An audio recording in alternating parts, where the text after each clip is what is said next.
Kung saan siya. Naka-live na ko. Live. Try na ko. Saan mo yung wala mo? Are you sure you want to stop streaming now? Cancel. Ito kabalo. Asaw na. Uy.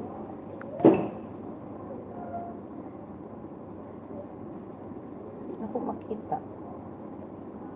Gusto na ko i-change.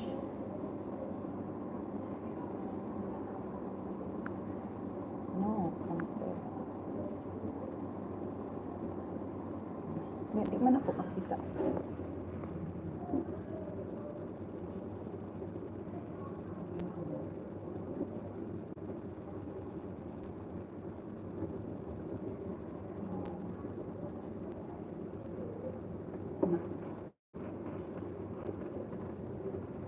Hello, Lenzo Vlogs Coverage.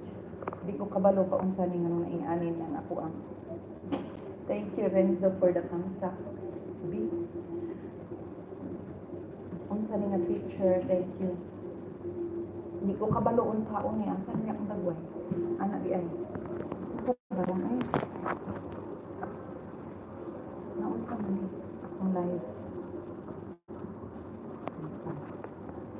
Unsa man akong dagway ay.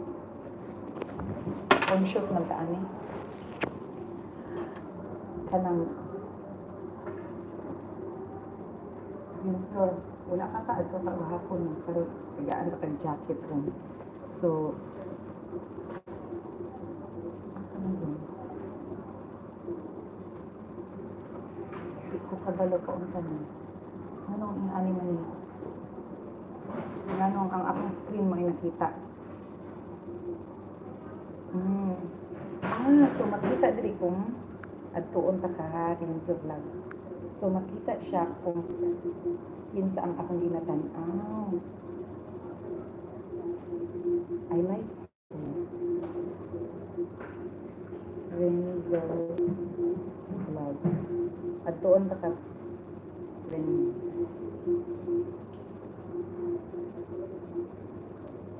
Ayan.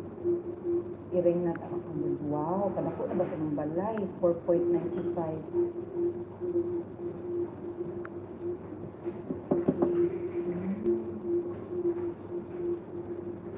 Asyong, sawadika. Thank you so much. Wa ko kay balo na unsa ni akong live nga nung akong nawong gamay kay sa mga tanan unya nakita ang screen. So di ko kabalo unsa ang pag-change sa settings.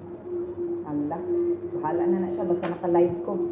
Nindot ni kay makita ninyo ang ako ang buhat kay ako ang kontra na ulong kay mag-lobat.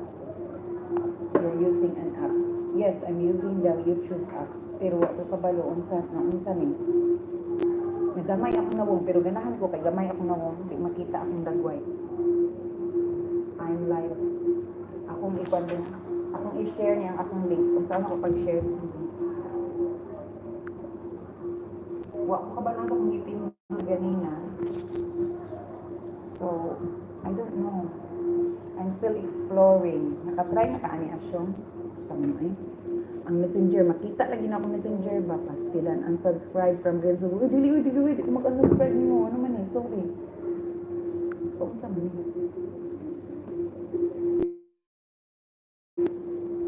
Uy, makita yung messenger. Also, ako nang i-share ang akong live app. Kay para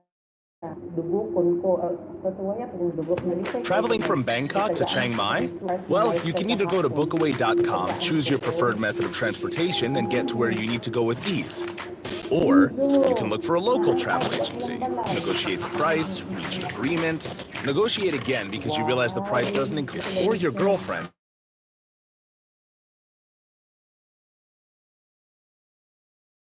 pay more than agreed for your tickets because they didn't have any change. 2-hour ride, actually a 10-hour ride, with no Wi-Fi, toilets, or stop. Finally, go to sleep instead of enjoying your stay because you're so exhausted. Travel the bus, ferry, train, or car to the location bookaway.com. Visit Bookaway to travel without a hassle. A ride for any journey.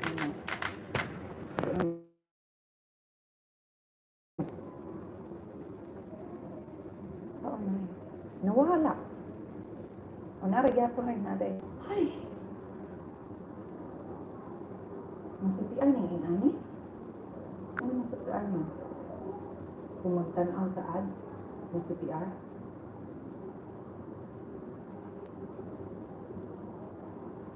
Habay ka na doon.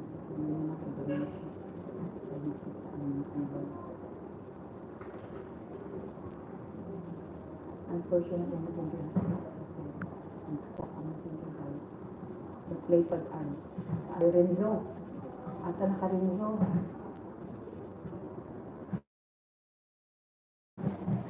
I love Facebook, but how many of these things have you noticed?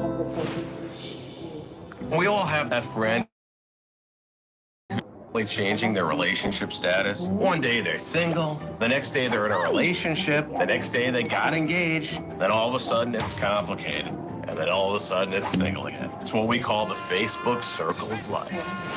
We all know people like this. I call them classic oversharers. They write long things with so many personal details. They're bad-mouthing their boss, and they're going on about a date they had, and you think to yourself, this is too much. Please, before you actually hit post, just think it through a little bit. Everybody's gonna see this. It's a lot of personal details. Give that some thought.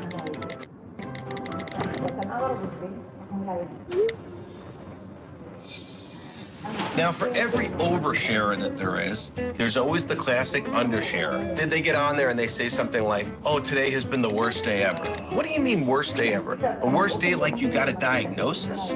Or a worst day like somebody ate your lunch out of the refrigerator at work? Without any details, I don't know how to respond to that. At first, I get the instinct of like, tell me more.